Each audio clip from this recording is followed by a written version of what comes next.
ሕንቅሊተይ ኣቦይ ዝሃበኒ ወርቂ መንበር ወዲቓ ዘይትስበር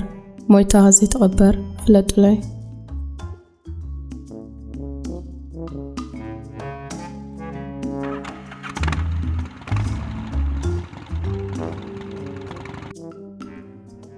ፈሊጥኩማ ዶ ተዘይፈሊጥኩማ ታመልሲ ሽምካ እዮ ዓጽሚ ዘይብላ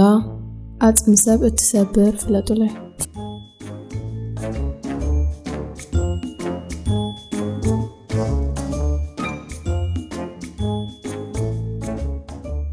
ፈሊጥኩማ ዶ እታ መልሲ መልሓስ እዮ ክጻሪ ከሎ ጸሊም ክረስዕ ከሎ ጻዕዳ ፍለጡለይ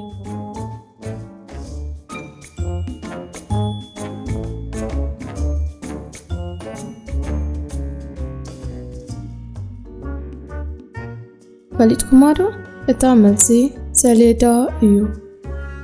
ብሓንቲ እግራ ክትከይድ ውዒላ ብሰለስተ እግራ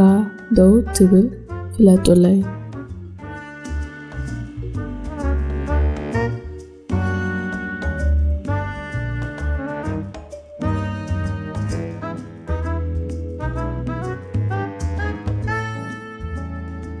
ፈሊጥኩማ ዶ እታ መልሲ ዓረብያ እያ እምበኣር ኣብ ዝመጽእ ብኻልእ መደብ ክሳብ ንራኸብ ደሓን ኩኑ